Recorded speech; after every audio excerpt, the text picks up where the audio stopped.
जय हिंद दोस्तों। कैसे हैं आप? मैं उम्मीद करता हूँ बहुत अच्छे होंगे। दोस्तों, जो हमारा एसआई का सेशन चल रहा है उसके संबंध में फिर आपके सम्मुख उपस्थित हूँ, आपका हमदर्द, आपका दोस्त, आपका भाई। दोस्तों, आज जो हमारा टॉपिक है संसदीय फोरम। ठीक है, क्यों गठन किया जाता है, इसका क्या उद्देश्य है, उसके बारे में आज हम पढ़ेंगे।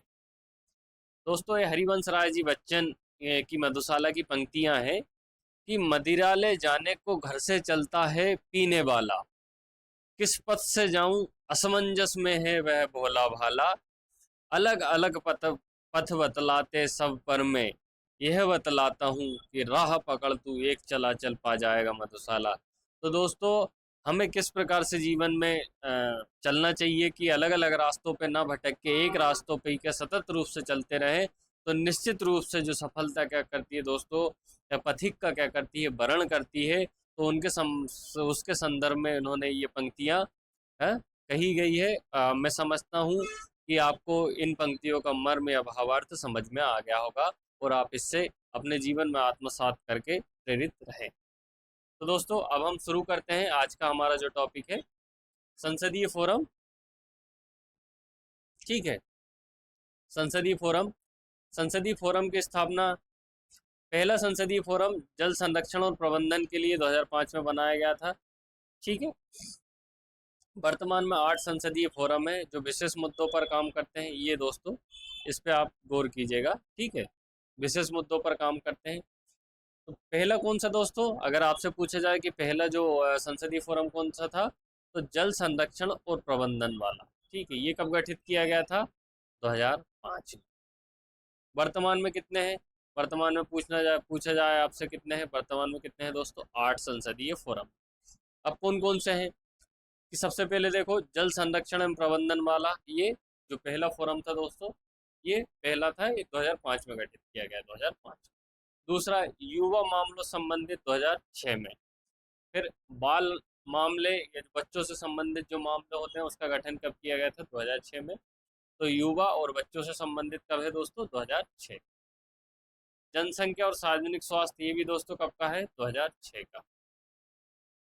ग्लोबल वार्मिंग और जलवायु परिवर्तन, जो पृथ्वी का तापमान बढ़ना दोस्तों, ये ग्लोबल वार्मिंग कहलाता है। जलवायु परिवर्तन, जो चरम मौसमी घटनाएं होना या किसी क्षेत्र का ज़्यादा तापमान बन जाता है या कुआ बावड़ियों का सूख जाना, है जलवायु परिवर्तन के क्या होते हैं? लक्षण होते हैं। तो इसके संबंध में 2008 में गठित किया गया। आपदा क्या होती है? तो कोई भी प्राकृतिक घटना जो जान माल को नुकसान पहुंचाए, वो क्या कहलाती है? आपदा कहलाती है। जैसे अभी दोस्तों कहाँ आया? बैंकॉक थाईलैंड में जो भूकंप आया। ठीक है, थाईलैंड में जो भूकंप आया वो क्या है? प्राकृतिक आपदा है। ठीक। शिल्पकार और कारीगर 2013, मिलेनियम डेवलपमेंट को गोल्स के लिए 2013 में गठित किया गया। ठीक है दोस्तों, ये संसदीय फोरम पहला कौन सा था? जल संरक्षण और प्रबंधन का 2005 में, युवा मामले 2006, और ये वर्तमान में कितने हैं? 8 फोरम। अब देखते हैं कि ये संसदीय फोरम होता क्या है, इनका गठन क्यों किया जाता है, तो इनके क्या उद्देश्य है। ये भी आपके मन में क्या होगा दोस्तों? एक प्रश्न गूंजा होगा कि संसदीय फोरम एक्चुअल में होता क्या है। तो अब हम देखते हैं कि संसदीय फोरम क्या है, उद्देश्य क्या है। ठीक है, सांसदों को मंत्रियों, विशेषज्ञों और अधिकारियों के साथ चर्चा करने का मंच प्रदान करता है। ठीक है, सांसदों को महत्वपूर्ण मुद्दों पर जागरूक करना और नवीनतम जानकारी उपलब्ध कराना, मंत्रालयों, एनजीओ, संयुक्त राष्ट्र आदि का डेटा को एकत्रित करना और डेटाबेस तैयार करना, विभागीय समितियों के काम में हस्तक्षेप नहीं करना। तो दोस्तों, इसको इस प्रकार से समझिए कि मान के चलो ये गृह विभाग के क्या है? मंत्री। ठीक है, गृह विभाग के मंत्री है। मंत्री जो होता है दोस्तों, जो जनप्रतिनिधि होता है, उसमें जो शैक्षणिक योग्यता की किसी प्रकार की शैक्षणिक योग्यता की आवश्यकता नहीं होती है। कि मान के चलो कोई पहली पढ़ा या 5वीं पढ़ा कोई भी व्यक्ति क्या हो, चुनाव लड़ सकता है। ठीक है, और वो क्या कर सकता है? सांसद बन सकता है। तो जब इस प्रकार का दोस्तों कोई मंत्री बनता है, या कोई मान के चलो ग्रेजुएट ही बन गया है, ग्रेजुएट बना है, मान के चलो इनका जो साइंस स्ट्रीम से क्या था? ग्रेजुएशन किया है। तो जब ये व्यक्ति सांसद बनता है, तो जो इनका जो ज्ञान होता है, ठीक है, ज्ञान या जो नॉलेज है, ये क्या होता है? सापेक्ष होता है। सापेक्ष होता है। सापेक्ष से तात्पर्य कि इन्होंने जितनी पढ़ाई करी है उस अनुसार इनका नॉलेज रहता है। अब ऐसे व्यक्ति को मान के चलो दोस्तों गृह विभाग का मंत्री बना दिया जाएगा, तो वो तो साइंस स्ट्रीम से पढ़ा, तो उसको फिजिक्स, केमिस्ट्री, बायोलॉजी, मैथ्स इसकी जानकारी होती, ना कि देश में किस प्रकार की जो राजनीतिक संरचना है और किस प्रकार से पुलिस विभाग काम करता है, तो इसकी जानकारी उसको प्रदान करना पड़ता है। तो इसीलिए क्या होता है दोस्तों, जो फोरम का क्या किया जाता है, गठन किया जाता है। उसमें कौन रहता है, एक क्या रहेंगे, एक मंत्री रहेंगे, मंत्री के साथ जो जिसमें गृह विभाग या जो देश की जो गृह राजनीति से संबंधित विशेषज्ञ होगा, कोई आईपीएस होगा, ये भी रहेंगे। या फिर जो अजीत डोभाल हुए, ठीक, अजीत डोभाल नहीं, जिन्होंने रक्षा विशेषज्ञ या रक्षा पत्रकार है, जिन्होंने जिन्हें क्या है विभिन्न जानकारी है जो देश की रक्षा से संबंधित है। तो इस प्रकार के जो मंत्रियों के साथ, गृह विभाग के मंत्री के साथ विशेषज्ञ रक्षा से संबंधित अधिकारी, कोई आईपीएस ने नक्सल क्षेत्र में अच्छा काम करा है और अच्छी जो व्यवस्था करी है जिससे क्या है नक्सल जो एरिया है वहाँ पे शांति स्थापना हुई है, वो सभी को मिलकर क्या होता है एक फोरम बनाया जाता है। अब इसका उद्देश्य क्या है कि जब रक्षा से संबंधित विभिन्न लोग मिलेंगे दोस्तों, जैसे मान के चलो कि जब हम चार दोस्त बैठे रहते हैं, मान के चलो किसी मुद्दे पे बात चल रही है, तो ये व्यक्ति भी अपना मत देगा, ये व्यक्ति भी अपना मत देगा, ये व्यक्ति भी, ये व्यक्ति भी, ये व्यक्ति, तो जब पांच व्यक्ति जो मत देंगे तो उसमें मत में क्या होती है, भिन्नता होती है, मतलब नॉलेज में क्या रहती है, डाइवर्सिटी। तो इससे ज्ञानवर्धन क्या होता है, ज्यादा होता है, जिसे हम क्या बोले जाते हैं, चर्चा। चर्चा जो कहते हैं ना दोस्तों, चर्चा के रूप में जब करते हैं तो हमें अलग अलग जो व्यक्ति होते हैं उनके मत, उनकी राय और उनके नॉलेज का क्या होता है इकट्ठा करते हैं। तो इसलिए क्या होता है कि जो देश का मंत्री, उसे इन सब की आवश्यकता होती है, तो इसलिए इन फोरमों का गठन किया जाता है। अब इसमें और कौन कौन हो सकते हैं दोस्तों, ठीक है, मंत्रालय, एनजीओ हो सकता है, जो रक्षा से संबंधित कोई एनजीओ काम कर रहा है जिसके पास डाटा है कि नक्सल क्षेत्रों में इस प्रकार की गतिविधि हो रही है, तो उसके संबंध में सरकार ये काम कर रही है वहाँ की, तो ये जानकारी भी कौन, केंद्रीय मंत्री को मिल जाएगी। संयुक्त राष्ट्र संघ जैसे विद्रोही को खिलाफ कौन कौन से जो ऑपरेशन संचालित कर रही है उसकी जानकारी हो जाएगी, उन सभी का एक क्या रह जाएगा, डेटाबेस तैयार हो जाएगा। उसके अनुसार फिर क्या रहेंगे, मंत्री इनको पढ़ के या सुन के एक प्रकार से अपने जब कभी आवश्यक डिसीजन की आवश्यकता होगी तो वो ले लेंगे। ठीक है, तो अब देखते हैं कि फोरम की संरचना किस प्रकार से, अध्यक्ष कौन होता है।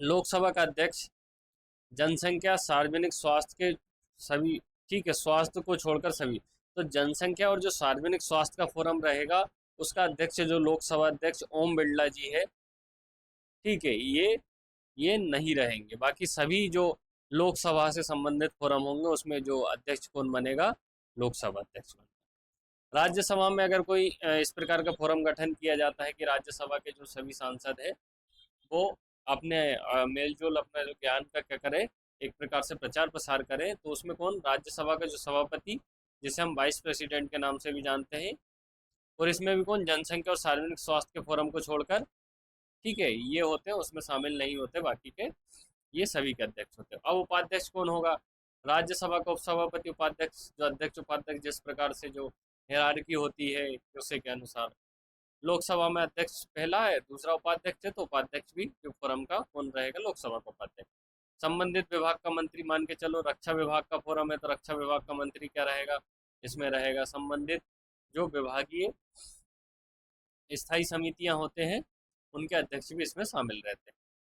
सदस्यता, अधिकतम 21 सदस्य होते हैं कोई भी फोरम है दोस्तों, ठीक है, तो जिसमें मंत्री, ठीक, विशेषज्ञ, पत्रकार और अन्य व्यक्ति, एनजीओ वगैरह, तो ऐसे सभी मिला के दोस्तों कितने हो सकते हैं, 31 सदस्य हो सकते हैं, जिसमें से लोकसभा में अधिकतम 21 सदस्य लिए जाएंगे, राज्यसभा से 10 सांसद या सदस्य लिए जाएंगे।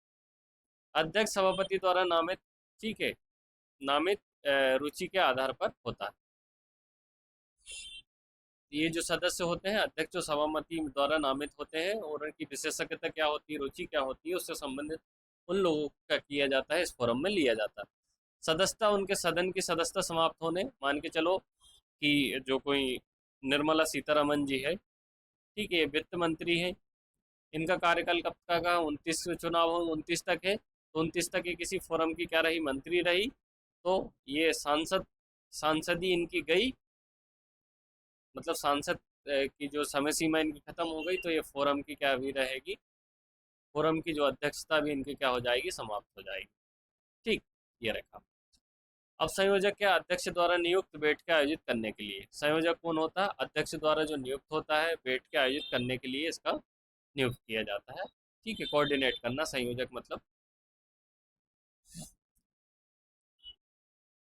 अब प्रत्येक फोरम के क्या काम। ठीक है, जैसे कि पहला फोरम दोस्तों जन संरक्षण और प्रबंधन का हमने 2005 में गठित किया गया था। वर्तमान में कितने फोरम है, 8 फोरम है। ठीक है, तो इनका काम क्या है। ठीक है, अब आपके अब जल संरक्षण जैसे दोस्तों कि पानी को बचाना, प्रबंधन उसका मैनेजमेंट करना, उसके नाम से स्पष्ट हो रहा है। तो जहाँ जल से जुड़ी समस्याओं की पहचान करना कि गंदगी कहाँ से हो रही है, ठीक है, और उसका समाधान सुझाना, सांसदों को अपने क्षेत्र में जल संरक्षण के प्रयासों को शामिल करना, जागरूकता कार्यक्रम, सेमिनार, वर्कशॉप। जैसे दोस्तों अभी क्या हो रहा है कि दिल्ली जो चुनाव हुए हैं, इसमें यमुना जो नदी है, यमुना जी है, इसकी जो गंदगी है, ठीक है, या प्रदूषण को लेके क्या है, ये चर्चा में है। तो इस प्रकार का जो विषय आएगा जल संरक्षण और प्रबंधन के जो फोरम के अंतर्गत आएगा, उसमें भी क्या रहेंगे, पूरा डाटा इकट्ठा करेंगे। ठीक है, और जो कहाँ कहाँ से समस्या है, सीवेज की समस्या, उसकी क्या करेंगे, पहचान करेंगे। और क्या रहेंगे, जो विशेषज्ञ मिलके और मंत्री क्या रहेंगे, रिपोर्ट प्रस्तुत करेंगे। ठीक है, उस क्षेत्र का जो सांसद है उसको भी क्या करेगा, उसमें शामिल किया जाए। अब जो युवा मामले का है, तो युवा से संबंधित कौन कौन से मामले हैं, युवाओं के विकास के लिए रणनीतियों पर चर्चा करना। ठीक है, तो जैसे कौशल विकास करना युवाओं का, या stem project, science technology engineering, ये स्टेम प्रोजेक्ट लागू करना, ये सभी युवा मामले के अंतर्गत। युवाओं की क्षमता के बारे में जागरूकता बढ़ाना। ठीक है, मतलब उन्हें मोटिवेट करना। जैसे उद्यम क्रांति योजना के तहत उन्हें क्या किया जा रहा है, उद्यम स्थापना के लिए प्रोत्साहित किया जा रहा है। युवा नेताओं से संवाद कर उनकी समस्या सुनना। जैसे दोस्तों प्रतिवर्ष युवा संसद का आयोजन किया जाता है, जिससे इस प्रकार की क्या होती है, युवाओं की जो समस्या है वो राष्ट्रीय स्तर पर क्या होती है, प्रकट होती है। बाल मामले, बच्चों से संबंधित बच्चों के कल्याण पर ध्यान केंद्रित करना कि मात्र क्या बाल मृत्यु दर कितनी है, शिशु मृत्यु दर कितनी है, या उनका जो ग्रोस इनरोलमेंट कितना है, प्राथमिक में, माध्यमिक में, या कॉलेज में, उस बारे में। सांसदों के बीच चर्चा को बढ़ावा देना, वर्कशॉप सेमिनार। इससे क्या होता है दोस्तों, जब अलग अलग क्षेत्र के सांसद मिलते हैं तो अपने क्षेत्र की अच्छी बातें भी क्या करते हैं, एक दूसरों के साथ साझा करते हैं। तो उससे क्या होता है, विकास में वृद्धि होती है। यूनिसेफ, एनजीओ, मीडिया के साथ सहयोग करना। अब जनसंख्या और सार्वजनिक स्वास्थ्य जो है, इसमें क्या है, जनसंख्या नियंत्रण कि 2 बच्चे की पॉलिसी होना चाहिए, परिवार नियोजन अपनाया जाना चाहिए, इस पर चर्चा करना और प्रकाशित करना। सार्वजनिक स्वास्थ्य नीतियों पर विचार करना कि जैसे जननी स्वास्थ्य योजना किस प्रकार से संचालित हो रही है, या टीकाकरण कार्यक्रम किस प्रकार से चल रहा है, उन सभी में क्या करना, विचार करना। WHO, World Health Organization, UNICEF विशेषज्ञों के साथ संवाद करना। ठीक है, कि किस प्रकार से जो योजनाओं को क्या करें, वो टारगेटेड कर सके। ठीक है, ग्लोबल वार्मिंग क्या होता है दोस्तों, जो पृथ्वी का तापमान बढ़ रहा है, इसके कारण कार्बन डाइऑक्साइड के कारण। ठीक है, जो पृथ्वी के तापमान जो बढ़ोतरी हो, उसे ग्लोबल वार्मिंग कहते हैं। जलवायु परिवर्तन क्या होता है दोस्तों, कि जो एक लंबे समय में किसी क्षेत्र के जो मौसम परिवर्तन आ जाता है, वो जलवायु परिवर्तन कहलाता है। तो ग्लोबल वार्मिंग कम करने का उपाय सुझाना कि आप CO2 का उत्सर्जन कम कीजिएगा, इलेक्ट्रिक वाहन का या EV का बढ़ावा दीजिएगा, सूर्य ऊर्जा ऊर्जा को क्या बढ़ावा दे, पवन ऊर्जा को बढ़ावा दे। तो इस प्रकार के सुझाव ये फोरम करेगा। सांसदों को जलवायु परिवर्तन के प्रति जागरूक करना कि आप व्यक्तिगत रूप से भी अपने घर पे सोलर रूफटॉप योजना का प्रयोग करें, खेत में सोलर पैनल लगा, उस प्रकार का। आपदा प्रबंधन, आपदा प्रबंधन में सुधार का सुझाव देना कि कहीं पे बाढ़ आ गई है, ठीक है, तो उसे किस प्रकार से कम किया जा सकता है, उसमें सुझाव। अगला जो है दोस्तों शिल्पकार और कारीगर से संबंधित फोरम। ये जो पारंपरिक कला है दोस्तों, जैसे कि जैसे हमारी मधुबनी पेंटिंग हुई, या गोंड चित्रकला हुई, या बाघ प्रिंट जो मध्य प्रदेश के धार जिले के, ये शिल्प, बाघ शिल्प को बचाना, इनको बढ़ावा देने, इस संबंध में क्या देते हैं, अपनी रिपोर्ट देते हैं या सलाह देते हैं। खादी ग्रामोद्योग आयोग, कापाट आदि के साथ संबंध स्थापित करना और जो पारंपरिक कला है, शिल्प को क्या करना, प्रचार और प्रसार कराना दोस्तों, है ना। क्योंकि इस प्रकार से क्या होते हैं दोस्तों, इनसे काफ़ी लोग जुड़े होते हैं जो पुराने कारीगर होते हैं, और ये हमारे देश की क्या है, संस्कृति क्या क्या है, समृद्ध परंपरा होती है, या संस्कृति का जो मूल्य होता है। अब अगला है मिलेनियम डेवलपमेंट गोल्स MDG, गरीबी, शिक्षा, स्वास्थ्य, पर्यावरण के लक्ष्यों के प्रति समीक्षा करना इन सभी विषय पर। और इस संयुक्त राष्ट्र जो UNO की जो एजेंसी होती है, जैसे यूनिसेफ, ठीक है, उनके साथ सहयोग करना इन मामलों में गरीबी को लेकर। अब प्रमुख विशेषता क्या है कि ये जो होते हैं, DRC काम में दखल नहीं देना, ये जो विभागीय समिति उनके काम में दखल नहीं देते हैं।